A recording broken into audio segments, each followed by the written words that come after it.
Tá ao Deus desconhecido.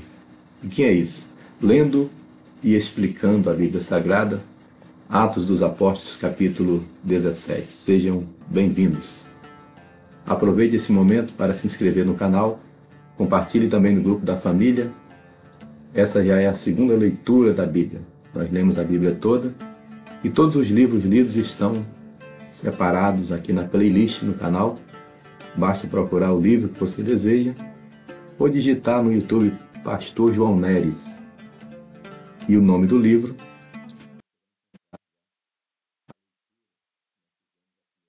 Estamos já na segunda leitura da Bíblia toda, para a glória de Deus. Vamos lá, sem mais delongas, Atos capítulo 17. Deixa eu ver. Vamos lá. E passando por Anfípolis e Apolônia, chegaram a Tessalônica, onde havia uma sinagoga de judeus. Chegaram a Tessalônica, onde havia uma sinagoga. Nós mostramos, desde a primeira live sobre Atos, que Paulo ele sempre procurava uma sinagoga. Por quê? Ali ele já tinha o ensinamento judaico, já conhecia os salmos, os escritos, os profetas, e por isso Paulo procurava uma sinagoga. Aí está a cidade de Tessalônica, né? Lá em cima. Paulo passou aqui por Anfípolis, porque ele saiu de Filipos. Nós saímos do capítulo 16 ontem, onde ele conheceu Lídia, vendedora de púrpura, poderosa igreja, e agora ele passou em Anfípolis e chegou a Tessalônica, tá vendo? Tessalônica está aqui, próximo a Bereia. Bereia vai ser outro lugar de grande destaque. Ali depois ele vai descer para Atenas e depois para Corinto, outra grande igreja onde Paulo vai escrever algumas cartas. Nós temos duas, mas se fala de algumas cartas, de mais outra carta ou mais duas perdidas para a igreja de Corinto. O grande destaque da live de hoje é um discurso que Paulo vai fazer aqui em Atenas, num lugar que é um Areópago. Vamos lá, continuando. E Paulo, como tinha por costume, foi ter com eles. Que costume? De ir aos membros da sinagoga e dizer: olha, eu sou Saulo de Tarso, eu sou doutor na lei, eu sou fariseu, criado aos pés de Gamaliel. E Paulo dava aquela carteirada santa, né? Vamos dizer assim, e as portas se abriam, porque ele era um doutor na lei. Paulo, como tinha por costume, foi ter com eles e por 3 sábados disputou com eles sobre as Escrituras. Ele está onde? Tessalônica, onde Paulo vai escrever 2 cartas, 1ª e 2ª Tessalonicenses, expondo e demonstrando que convinha que Cristo padecesse e ressuscitasse dentre os mortos. E este Jesus que vos anuncio, dizia ele, é o Cristo. É tudo que ele queria mostrar Jesus nas Escrituras. E alguns deles creram e ajuntaram-se com Paulo e Silas. E também uma grande multidão de gregos religiosos e não poucas mulheres principais, ou seja, mulheres de destaque, esposas de autoridades, né? E etc. Vamos lá? Sim, mas os judeus desobedientes, movidos de inveja, enquanto os apóstolos eram movidos pelo Espírito, os religiosos eram movidos de inveja. Tomaram consigo alguns homens perversos dentre os vadios e, ajuntando o povo, alvoroçaram a cidade e, assaltando a casa de Jason, procuravam trazê-los para junto do povo, ou seja, capturaram Paulo e Silas para trazer, com a intenção de que o povo apedrejasse, né, e etc. E não os achando, eles não estavam lá, trouxeram a Jason e alguns irmãos à presença dos magistrados, juízes da cidade, clamando: estes que têm alvoroçado o mundo chegaram também aqui. esses homens estão causando um rebuliço onde eles passam. Chegaram aqui em Tessalônica, os quais Jason recolheu. Jason é responsável porque foi o anfitrião, os recolheu. E todos esses procedem contra os decretos de César, dizendo que há outro rei, Jesus. Que mentira, né? Isso aqui é o que a gente conhece hoje na política do Brasil como narrativa. Eles criaram a narrativa de que Jesus, de que Paulo e Silas estavam pregando outro rei para tomar o lugar de César. E esse outro rei seria Jesus. Uma narrativa pronta, mentirosa, com a intenção de prejudicar os apóstolos. E alvoroçaram a multidão e os principais da cidade que ouviram essas coisas. Quem ouviu ficou alvoroçado, né? É golpe. Tendo, porém, recebido satisfação de Jason e dos demais, os soltaram. Jason disse: que é isso, gente? Que história doida é essa? Não tem nada a ver, né? Isso é uma narrativa. Então eles o soltaram. E logo os irmãos enviaram de noite Paulo e Silas a Bereia. E eles, chegando lá, foram à sinagoga dos judeus. Então eles passaram primeiro em Tessalônica, depois foram para Bereia. Nós vimos no mapa lá atrás, né? Ou no versículo 10, vou botar o mapa aqui rapidinho. Olha aí. Então aqui, ó, eles passaram primeiro em Tessalônica e depois foram para Bereia. Tá vendo? Tessalônica está aqui embaixo, mas é esse pontinho preto aqui antes de Bereia. Tessalônica criou o tumulto, né? Eles foram aqui para Bereia. Vamos lá, versículo 10. E eles, chegando lá, foram à sinagoga dos judeus, como sempre. Ora, estes foram mais nobres do que os que estavam em Tessalônica, porque de bom grado receberam a palavra, examinando cada dia nas Escrituras se essas coisas eram assim. Olha só, crente bereano é esse crente que confere a Bíblia Sagrada, né? Crente bereano, o pregador está falando, ele está, ó, e abre o aplicativo, vou conferir essa versão aqui. Opa, está batendo. O Paulo está dizendo, está certo. Peraí, vamos conferir aqui também. Confere, a Bíblia do bereano está toda marcada assim, tá vendo? Toda riscada. Bíblia muito novinha, não dá para aparecer na câmera, né? Quase. Bíblia muito novinha, aqui está um pouquinho. Bíblia muito novinha, que as páginas estão coladas, significa que a pessoa não está usando muito, né? Quando você é bereano, as páginas estão sempre riscadas, marcadas e etc., porque você manuseia esta Bíblia. Glória a Deus. Vamos lá. Então eles foram mais nobres, porque conferiram na palavra. De sorte que creram muitos deles e também muitas mulheres gregas da classe nobre. Da classe nobre. Então, as mulheres estão se destacando aqui, sempre mulheres da classe nobre, tanto lá em Tessalônica, como aqui, algumas se convertem. E não poucos homens, né? Mulheres gregas da classe nobre e não poucos homens. Mas, logo que os judeus de Tessalônica, eles perseguiam, eles vieram atrás. Logo que os judeus de Tessalônica souberam que a palavra de Deus também era anunciada por Paulo em Bereia, foram para lá e excitaram as multidões. Olha como o serviço do falso religioso é um serviço sujo, né? Eles foram atrás para acusar Paulo e Silas indevidamente, incitar a multidão contra eles. No mesmo instante, os irmãos mandaram a Paulo que fossem até o mar, mas Silas e Timóteo ficaram ali. Eu estava esperando esse versículo porque eu fico incomodado, porque Paulo foi preso e não cita que Timóteo estava. Não sei onde Timóteo ficou naquele momento que Paulo foi preso com Silas, mas não cita Timóteo. E depois, outra ocasião também, fala Paulo e Silas, e desde o início do capítulo 16, Timóteo já está junto. Ok? Então esse versículo aqui é muito importante, porque eles estavam juntos, mas ao mesmo tempo podia ter mandado fazer alguma coisa. Timóteo era um discípulo e também estava acompanhando nessa segunda viagem com o apóstolo Paulo, né? Então, Silas e Timóteo ficaram ali. Paulo foi até o mar. Foi uma estratégia que eles acharam para separar e proteger Paulo. E os que acompanhavam Paulo o levaram até Atenas, outro lugar, e recebendo ordem para que Silas e Timóteo fossem ter com eles o mais depressa possível, partiram. Então eles separaram a equipe, isso aqui é estratégia de guerra, para ficar mais difícil do inimigo encontrar. Cada um vai para um lado, né? Onde é Atenas? Vamos voltar lá no mapa? Olha aqui o mapa, cadê, meu Deus? Está aqui, ó. Então Atenas está aqui embaixo.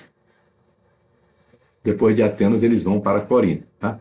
Então Paulo chega em Atenas, aqui nós vamos terminar o capítulo 17, com um grande discurso, a grande pregação de Paulo em Atenas, versículo 15. Diz que assim que pudesse, os dois acompanhassem Paulo lá em Atenas. E enquanto Paulo os esperava, isso aqui é maravilhoso, enquanto Paulo os esperava em Atenas, o seu espírito se comovia em si mesmo, vendo a cidade tão entregue à idolatria. Enquanto Paulo esperava, ele observava. Enquanto nós esperamos alguém no aeroporto, Deus pode fazer uma grande obra através de nós. Enquanto esperamos alguém na rodoviária, no ponto de ônibus, enquanto esperamos alguma coisa, Deus quer nos usar. Enquanto esperava em Atenas, Paulo vai pregar uma das maiores mensagens da Bíblia Sagrada. De sorte que disputava na sinagoga com os judeus e religiosos. De novo, sinagoga em Tessalônica, sinagoga em Bereia, sinagoga em Atenas, com os religiosos. E todos os dias na praça com os que se apresentavam. Então, Paulo já estava conhecido já em Atenas agora, esperando os dois, esperando Silas e Timóteo. E alguns dos filósofos, presta atenção nisso aí, alguns dos filósofos epicureus e estoicos contendiam com ele. Veja bem, para que Paulo tivesse condições de discutir com um filósofo epicureu e estoico, ele tinha que ter formação nessa área. Então, podemos aqui concluir por inferência que Paulo, além de ser doutor na lei, criado aos pés de Gamaliel, além de falar o idioma grego e o hebraico perfeitamente, né, e aramaico, Paulo também tinha formação filosófica, provavelmente em duas áreas. Filósofos epicureus e estoicos contendiam com ele. E uns diziam: o que quer dizer esse paroleiro? Chamaram Paulo de falador. E outros: parece que é pregador de deuses estranhos, porque eles ouviram anunciar Jesus e a ressurreição. E tomando-o, o levaram ao Areópago. Vamos ouvi-lo, né? Filósofo é assim, gosta de discurso, né? Nessa época, a retórica, o discurso estava em alta. Era o Império Grego que passou essa cultura para o Império Romano e a retórica estava em alta. Chamaram para o Areópago, dizendo: podemos nós saber que doutrina é essa que falas? O que era o Areópago? Vamos ver, vou mostrar uma foto aqui. Pois coisas estranhas nos trazes aos ouvidos. Queremos, pois, saber o que vem a ser isso. Pois todos os atenienses e estrangeiros residentes de nenhuma outra coisa se ocupavam, senão de dizer e ouvir alguma novidade. E Paulo diz: pronto, eu tenho uma novidade boa. Boas novas. Evangelho, novidade boa. Vocês que gostam de fofoca, pois eu tenho uma novidade boa para vocês, não é fofoca. E estando Paulo no meio do Areópago, disse, aqui, queridos, vai começar uma das mais lindas pregações da Bíblia Sagrada. E eu fiz um teste aqui, antes de começar a live. Paulo pregou em menos de 2 minutos. Em menos de 2 minutos, uma mensagem poderosa. Isso é para quem gosta de falar muito e enrola, né? Enrola de cá, inventa, enche linguiça, como dizem, e não prega a palavra. Olha a mensagem de Paulo em cerca de 2 minutos. Homens atenienses, em tudo vos vejo um tanto supersticiosos. Aqui é o Areópago, aqui é onde ele pregou, tá? Esse nome Areópago foi dado em homenagem ao deus Ares, que é o deus da guerra. Tá? Então Paulo assumiu uma posição ali, e claro que não estava cheio, mas tinha vários filósofos para ouvi-lo.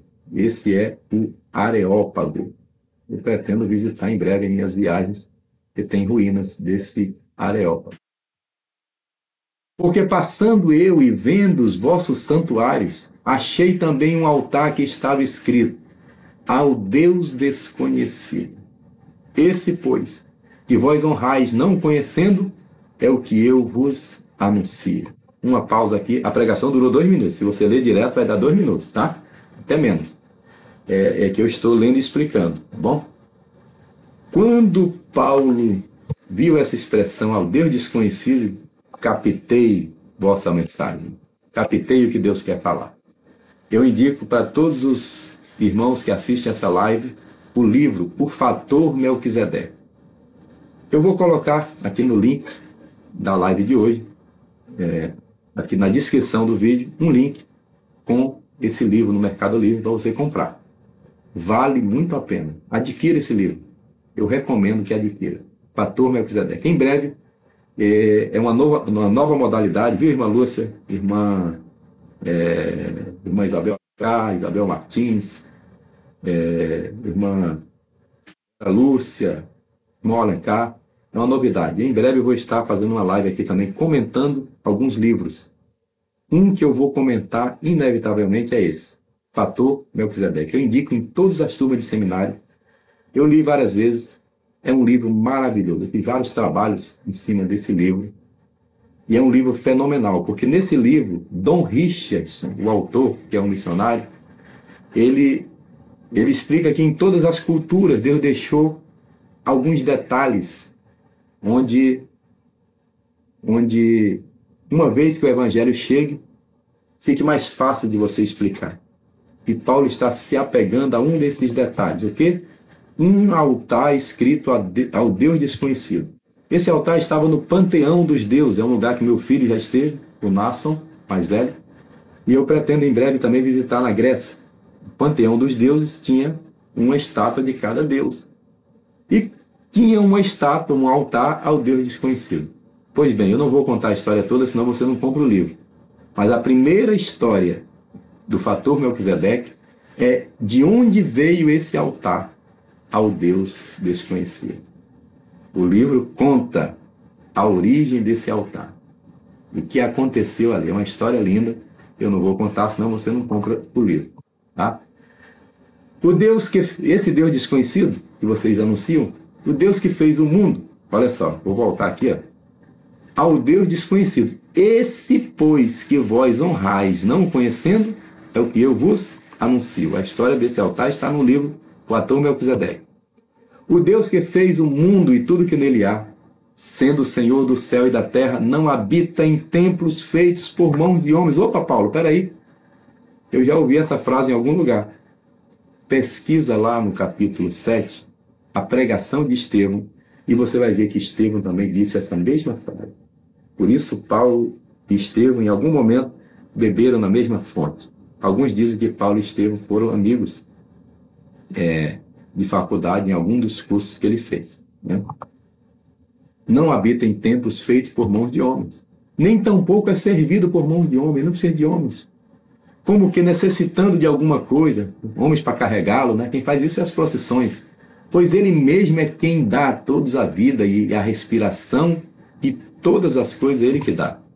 E de um só fez todas as raças dos homens para habitarem sobre toda a face da terra, determinando-lhes os tempos já dantes ordenados e os limites da sua habitação, para que buscassem ao Senhor, se porventura tateando o pudessem achar. Tateando é tipo um cego procurando, né? É assim que a gente procurava Deus na nossa ignorância.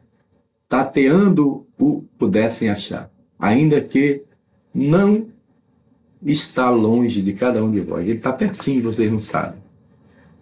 Aquele vento que sopra é ele, né? Aquela nuvem que passa. O Senhor está presente em tudo, no ar que respiramos. E Paulo vai dizer isso, ó, porque nele vivemos. Nele existimos. Como também alguns dos vossos poetas disseram, pois somos também sua geração. Sendo nós, pois, geração de Deus, não havemos de cuidar que a divindade seja semelhante ao ouro ou à prata, ou à pedra esculpida por artifício e imaginação dos homens. Não vamos entender que Deus seja uma imagem ou aceite uma imagem de escultura. Mas Deus, não tendo em tempos, não levando em conta, não tendo em conta os tempos da ignorância, anuncia agora a todos os homens em todo lugar que se arrependam, porquanto tem determinado um dia em que, com justiça, de julgar o mundo por meio do homem ou do varão que destinou. E dessa certeza, dessa mensagem que eu estou pregando, deu certeza a todos, ressuscitando dentre os mortos. Aqui acabou. Se você ler direto esse texto, você vai ver que dá menos de 2 minutos uma mensagem poderosa que resume o plano da salvação. E como ouviram falar da ressurreição dos mortos, uns escarneciam e outros diziam acerca disso que ouviremos outra vez. E assim, Paulo saiu do meio deles. Mas a semente ficou. Todavia, chegando alguns homens, a ele creram. É sempre assim, gente. Quando você termina a pregação, a grande multidão vai embora, mas sempre vem um ou dois e diz: pastor, deixa eu falar uma coisa, essa mensagem tocou meu coração. Aleluia. Eu preguei uma vez no 15 anos de uma sobrinha e só tinha descrente. Começaram com uns funk muito alto,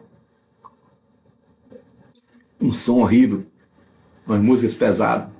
Mas eu estava ali, eu não ia deixar de fazer a cerimônia. Quando eu comecei a cerimônia, eu me apresentei, eu sou o pastor João Neves, sou tio da fulana, e comecei a falar, e preguei uma mensagem simples, de 10 minutos. E quando terminou, veio um rapaz e disse: pastor, eu queria oração, minha situação é essa e essa. Aí veio um advogado e disse: pastor, eu sou separado, a minha situação é essa e essa e essa, e começou a expor o que estavam passando. Então, sempre que nós pregamos uma mensagem bíblica, cristocêntrica, a mensagem toca. E alguns rejeitam, mas sempre tem pessoas que procuram e creem. Entre as quais foi Dionísio, Areopagito. O homem tomava conta do Areópago. Uma mulher por nome Dâmaris. E com eles, outros. Suas influentes creram. Glória a Deus. Essa é a Bíblia Palavra-Chave. Tem um link aqui na descrição para você comprar. Eu vou colocar o link também do livro Fator Melquisedeque. Esse é o nosso cronograma de leitura. Essa é a Bíblia do meu pai, Manuel Neves de Alencar, de saudosa memória.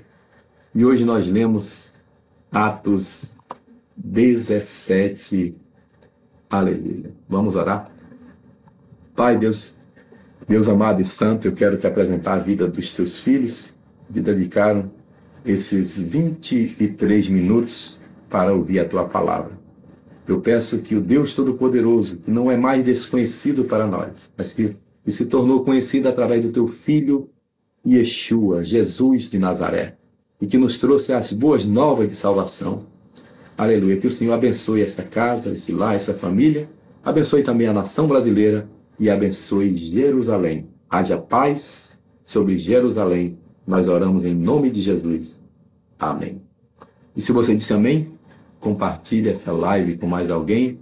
Deus te abençoe. Paz seja com Deus.